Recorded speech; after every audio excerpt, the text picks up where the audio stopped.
Hey traders, David Frost, my strategic forecaster here for another episode of Common Sense Market Analysis. Today is Tuesday, September 29, 2020. We're looking at a daily chart of the SPY or Spider, which is the proxy for the S&P 500. We have a number of things on the docket today. Let's take them in the order of operation. A, we have end of the quarter going on. Tomorrow, being Wednesday, is the last day of the quarter. Does that mean anything definitive? Not really. It's an awareness. They can jam them up into the last day of the quarter. Nothing can happen until the last day of the quarter, and then it just is the last day of the quarter. It's an awareness. Thought I'd put it on the table. Tonight is the presidential debate. That's an interesting quandary. Got a lot of emails from traders today asking about the debate and what the market is likely to do following the debate. Personally, I don't see how the market can be impacted by the debate. Let me explain why. Here's my take on the way politics works. And not from an internal perspective, but just from a United States of America political environment perspective. As a country, we vote about 130 million times, give or take. There's about 320 or 330 million people in the country. Therefore, let's call it roughly 40% of the country is going to get out and vote, give or take. The majority of those people voting on election day aren't really interested in politics all year long or for the 4 years preceding. That's my take. Don't have any exact science to prove that or back that up. Just garden variety. Most people don't give a damn. I'm going somewhere with this, so stay with me. Just make the assumption or go with me that that is the case, that most people just don't give a damn for the large majority of the time. Therefore, who's watching the debate? The diehards are watching the debate. The diehards on the Republican side, the diehards on the Democrat side. Everybody watching the debate tonight is obviously going to vote one way or the other. But here's the next rub. If you're on one side or the other, you're tuning in to watch the debate, you're rooting for Joe Biden or you're rooting for Donald Trump. Nothing either of these gentlemen can say tonight is going to change your vote under normal garden variety conditions. No matter what Trump says, you think he did great. If you're on Biden's team, no matter what Biden says, you think he won the debate. If you're on Biden's team, you think everything Trump said was a lie. If you're on Trump's team, you think Biden doesn't have nearly all his marbles left. That's just the way it is. Nobody's going to change each other's mind. It goes with confirmation bias. However, here's the thing. If the market is up tomorrow, it's because of the debate. If the market is down tomorrow, it's because of the debate. Either way, they have an excuse no matter which way the market goes. That's not an easy concept to wrap your head around. Think about it for a while, and then we'll fast forward to Wednesday, and you'll see, no matter what the market is doing, the reason is because of the debate. It's none other than a form of kabuki theater. Let's get over to the S&P daily chart. What's jumping? What's hopping off the page? First thing is, we're still up into this convergence of the moving averages. We talked about the convergence of moving averages yesterday. It's the 20 sloping down, that's the red line. The 50 running across, that's the blue line. The market ran up into the 50 yesterday. It's into the 50 today again. Can't get through the 50-period moving average. However, just going sideways, hanging out near the moving average is not necessarily a bearish position for the market to be in. What's on the other side? We have a gap left open from Friday's close. Where is that? Well, it's pretty obvious, right here. Closing price on Friday was 278.73. That is a gap left open from last week. If the sellers want to emerge, they'll push the market down to fill the gap. They could have done it today. They didn't do it today. Here's an hourly chart. What they did do on Tuesday is basically run sideways. They ate time off the clock. They dipped below Monday's low just for a little while, popped back up, never closed an hour below Monday's low. That's interesting. They flirted with it.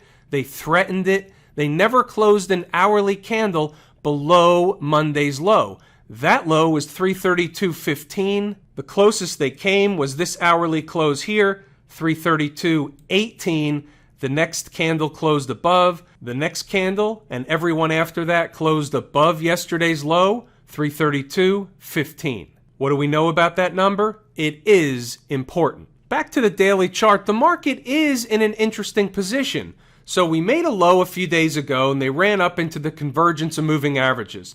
They're basically not quite in the middle, but they're almost in the middle of the current range. What's the current range? Here's your high, here's your low, and where are we? We're almost in the middle. So the middle would be slightly higher, maybe above the moving averages, maybe filling this gap right here. I didn't do the math, but it's somewhere in this neighborhood is the middle. The market can go either way. In the middle, they can go back up to the highs. In the middle, they can fail and go back down to the lows.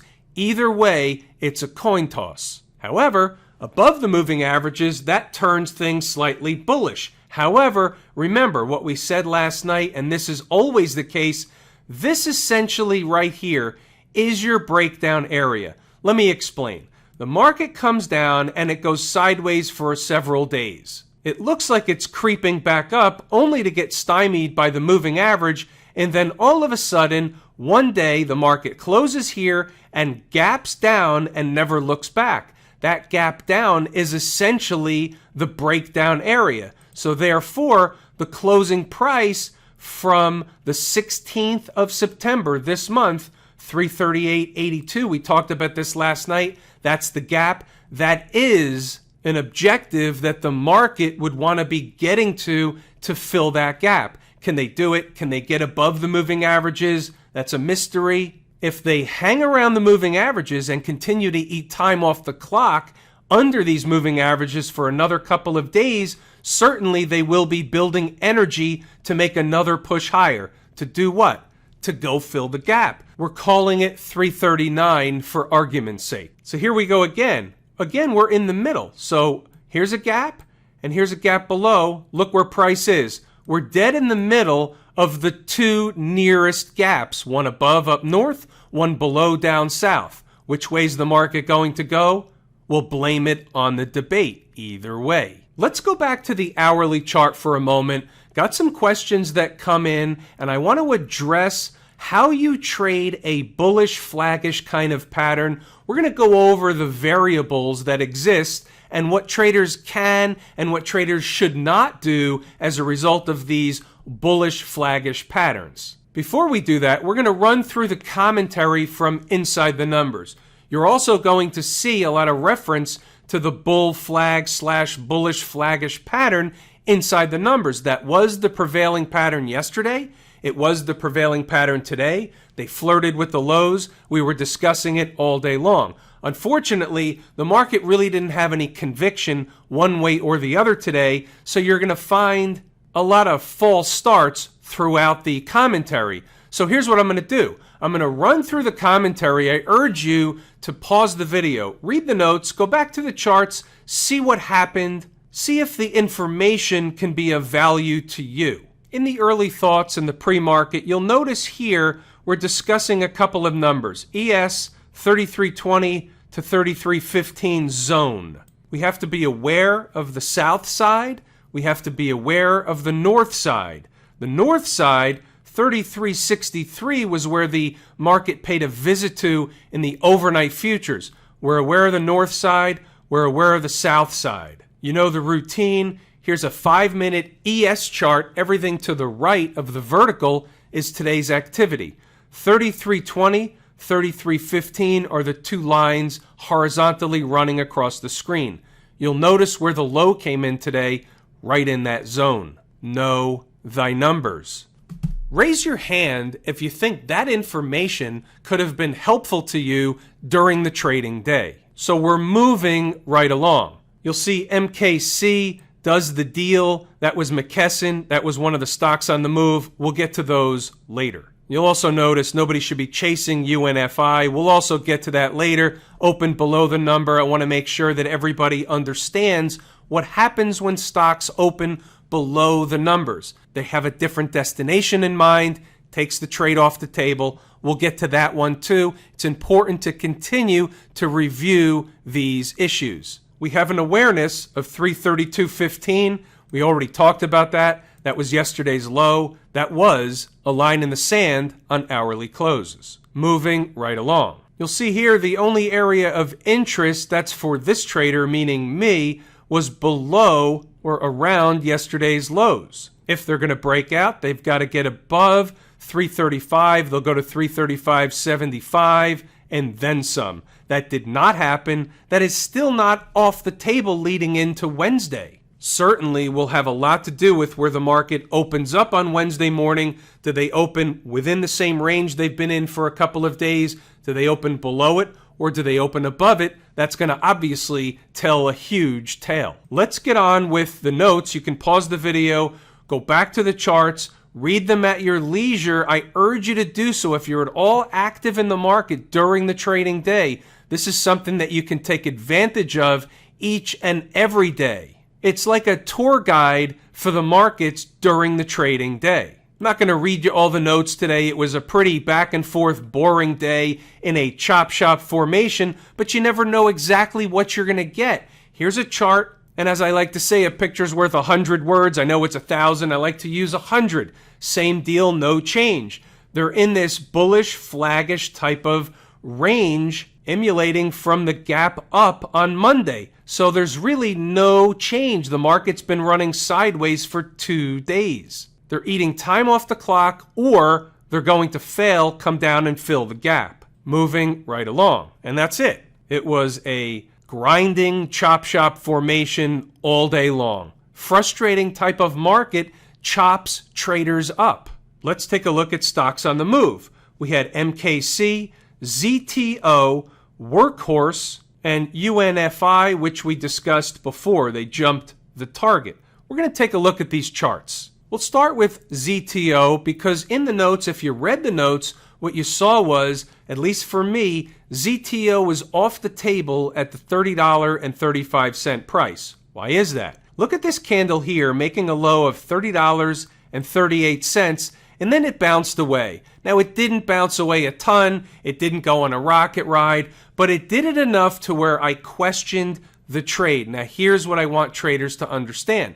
If you think it came too close and you're not sure, then guess what?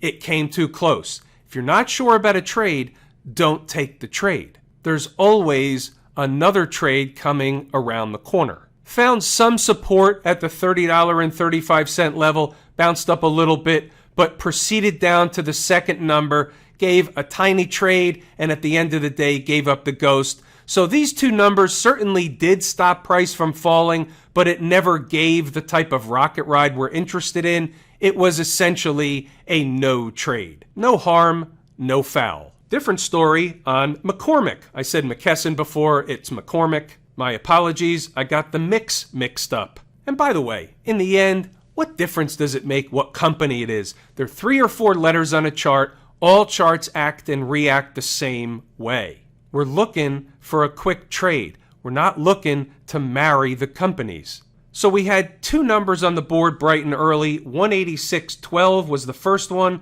183.83 was the second number. They're close together. We know the routine. Painting by the numbers, we take half a position at the first number, half a position at the second number. You split the difference. Your average is in the middle, and then it goes on the rocket ride, providing the trade we signed up for. You never know which ones are going to give you the ride. You treat it as a mechanical business. What happened here?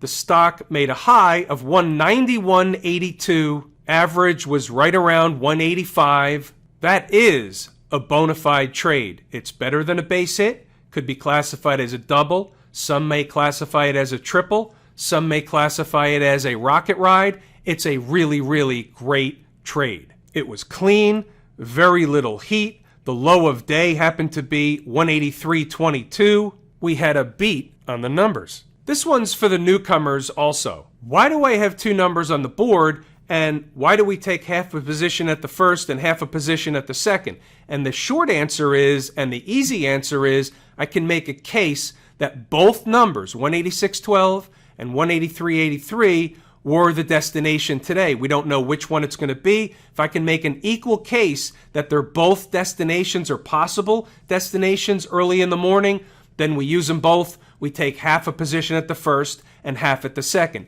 This only applies when the numbers are close together. I would never put numbers very far apart as entry number 1 and 2 on the board. If they're too far apart, I only put 1 on the board and it's a one and done. I'm doing my best to watch out for you.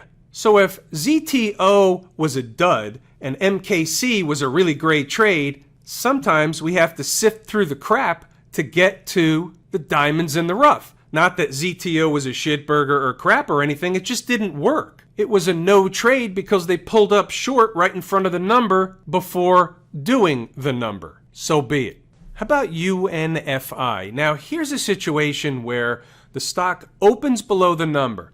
On the board, bright and early, 1762. That was the number. One number, one and done. It's either going to work or it's not. So the stock opens below the number. Now, I know the nature of traders. I understand how traders think. So I want to show you something. Here's a 1-minute chart. The stock opened below the number. So the opening print was 1734. Immediately it's off the table, but I know traders are watching it. They're watching UNFI come back to the number. They're watching UNFI go above the number. They're thinking it was a screw job that they opened above, and now they're going to go on a rocket ride above the number. They're going to go fill the gap up above, the whole 9 yards. I know that's in traders' mind. So some traders, I don't know that this happened for a fact. I just know that this happened. Some traders ended up chasing UNFI. They chased it around 1762, maybe slightly above, and then what happened? Well, it's obvious what happened. You see what happened. We're back to a 15-minute chart. They were forced to eat a shitburger because the stock then collapsed. There are many reasons why once a stock opens below the number, it gets taken off the board. It's a no trade. This is a great example of why. Sometimes they do pop back over the number, and sometimes it is a screw job. However, you don't know which ones, and therefore, when something doesn't work as advertised, when it doesn't work the way it's supposed to work, we just take it off the table and we move on. We want the trades on our terms. We don't want to adjust our terms. We don't want to change the rules. The reason is because then the trades aren't ours anymore. They're somebody else's. There's one more thing that I want to discuss as it relates to the hourly chart of the S&P 500, in this case, the SPY. I started to mention before there are many ways to trade a pattern or a chart setup like this, and I want to go over how you do it, what to do, what not to do, the pitfalls on both sides. This is not an easy pattern to trade. Why is that? Because you had a big gap higher from the close on Friday to the opening price Monday. So if that's the case, then you're trading sideways with all this space underneath, right? So forget this little dip below here, just the concept of all this space in between where price was trading in a channel or range, if you will, and the closing price from Friday. All that is known, or at least I like to call it, white space. It's called white space because the background on my chart is white. Just that fact alone, not the white part, but the fact that there's a lot of space creates an issue. It creates risk. So if a trader was saying, okay, they're eating time off the clock to make another push higher, I'm just going to hop in the trade and wait for them to pop. Well, it can work like that, but it doesn't always work like that. So you have this move higher and they're running sideways. So a trader hops in here and all of a sudden the next candle, market's trading down and he thinks he's wrong, she thinks he's wrong. That's why we have to have a number, a line in the sand. Our line in the sand was the low from yesterday. The low was 332.15. Any close, an hourly close below that low, and this pattern would be off the table. Doesn't mean the market can't go up. It's just not what it was before they closed below that number. We've seen many, many times when the market gaps up and then it pulls back, it fills the gap, and then it goes again. We don't know whether that will or won't happen. It's just different from what we originally started talking about, which is a bullish, flaggish kind of pattern. And that's what this was. A bull flag, a bullish wedge pattern. It's really a flag. As long as you trade in the upper range of where the market gapped up to, it maintains that flaggish kind of pattern. but the risk is that they can come down to fill the gap. Then the flag is off the table, but that doesn't eliminate the fact that you took a trade where it looked like they were going to go higher, it failed, came down to fill the gap, and you got screwed. The bull flag and the bear flag patterns have the most risk because they can actually go in the other direction and not really negate the total of the pattern. Whether we call it a flag or we call it a wedge really doesn't matter. Let me pose this on you. So here's a flag. We have a move higher and a flag. And then we can have an ensuing move or a continuation move in the upward direction. That's fine. However, we're calling it a flag, but even at that, if we have a move higher and then we have one of these pullbacks in a wedge type of formation, doesn't that normally have a resulting move or continuation move in the other direction as long as you don't close below the low of said breakup candle? We've said that over and over and over. We've shown that over and over and over, and therefore we're aware that even these flag patterns really are essentially the same thing as a breakup candle. The market consolidates inside the breakup candle, and until they close below the low of the breakup candle, it's still the same pattern in the making. The flag pattern is slightly different, but it doesn't change the bigger picture. How do you mitigate risk? Well, one way to do that is to trade a breakout. Breakouts are not easy to trade. How do you trade the breakout in this case? In this case, what you would do is say, where's the high? So right here, and we talked about this inside the numbers, the high is 334.96. We're using 335 for argument's sake. Let's say the market got above that price, 335, closed an hour above 335. That's fine. That's a tip-off. That's not a signal to just jump on the market. You'll always have to look for the best entry you can find. Now that the market in this hypothetical situation were to get above 335, what are we looking for? Here's the deal. We're looking for it to get above 335 and come back to run a test. Close hourly above 335, you wait, let the market trickle back, run a test of the same place, 335. As long as they stay above it, that's okay, that's good. Running a test is bullish. As long as they stay above, they would have done the deal where they closed an hour above to give you the tip-off. They come back to run a test. Trader hops on board, takes the ride to the upside. That's probably the most efficient way to trade that kind of pattern. But here's the thing. Obviously, there's risks with that. What happens if they close an hour above 335, later on close an hour back below 335, but stay within the same range they were in Monday and Tuesday?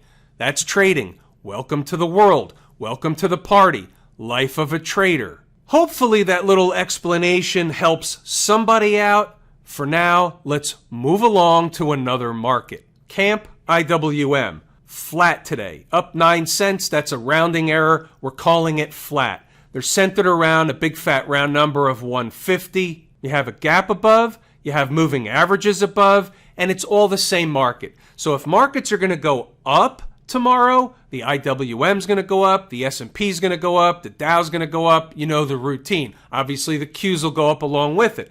If they're going to fail and they're going to come down, what's your safety net? The only safety net you really have in the IWM is the 100 period and 200 period moving averages below price. The other option is you have another dull or dead day and they eat some more time off the clock under the moving averages for another day or 2 or 3, and that would be building energy from a move higher off the lows, build energy run sideways underneath the moving averages. Why would they do that? To build energy to make another push or another move higher, a continuation move higher. To do what? To fill this gap right here over 152.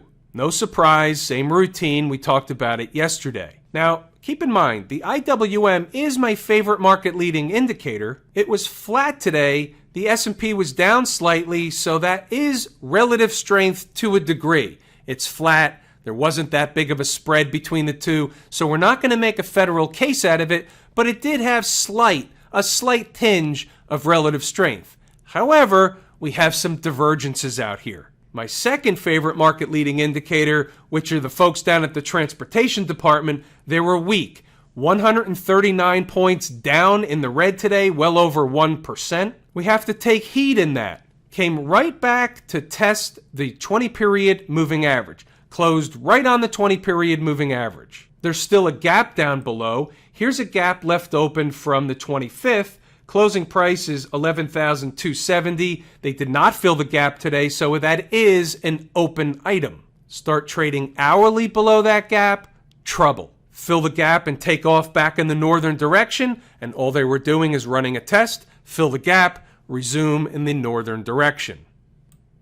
What about the folks out in Silicon Valley? What can we gain from information on this chart? Again, into the 20-period moving average, second day in a row, riding the 20-period moving average. 0.75% in either direction on the Qs is really just a rounding error. Less than $1 is a rounding error in the Qs. They can be up or down $3 to $5 on any given day. If they stay above the moving averages, then it's bullish and they're going to be headed for 283.50. Slightly above that is the actual price. 283.58 is the number. It's an open gap. It's above price. That will ultimately get filled. Sooner or later is up to the market. It's an open gap. Above the moving averages, the Qs are bullish. They'll want to go fill that gap. What about the XLF? Little bit of a pullback, down 1%, 24 cents. Do we make a federal case out of that? Well, the XLF was up the last 2 days. To have a pullback is a garden variety retracement. Nothing wrong with that. It's normal market behavior. That's the way the market works. The market ebbs and flows. It goes up, pulls back, goes up again, pulls back, or in the other direction, it does the same thing. Market goes down, bounces, goes down, bounces, goes up, pulls back. It ebbs and flows. Can they come down to fill the gap left open in the XLF? Absolutely. I would expect them, if they get close, to do just that. That's the way the market works. For those in the XLF trade, we talked about it beforehand. We talked about it again yesterday. Around 24 was certainly an exit. Didn't have to exit the full position, but it's an exit. So for example, half in the pocket, half on the table. If they continue higher and fill the gap up north into the moving averages, you get the best of both worlds. You've taken risk off the table. You have a risk-free, emotionless trade, not letting the remaining portion of the position go negative on you. That's the best of both worlds. That's how we treat this as a business. How about Smashmouth? Anything negative here? Not really. They're above the moving averages. They're getting above the breakdown area. What do I mean by that? Well, let's draw it out. So the market cracked, okay? It came down and it tried to rally back, and then it broke down again. So right here is considered our breakdown area. We're back to that area, peaking above that area. You get above that area and they get back to, and they're really there right now, the trend is your friend until it's not. Keep in mind, still above all the moving averages on the SMH daily chart. Nothing wrong with the SMH when that's the case. Nothing wrong with anything when that's the case. The SMH is a pretty good proxy for the tech space as a whole. Not a lot of trouble across the tech space today. We can say that Tuesday partially digested the big up move from Monday. Nothing wrong with saying that.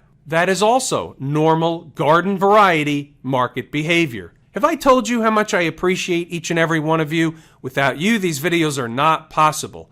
That is true and accurate information. We're going to pull the ripcord here today. It's everything that I wanted to and intended to discuss. I'm David Frost, my strategic forecast. Thanks again for tuning in to another episode of Common Sense Market Analysis.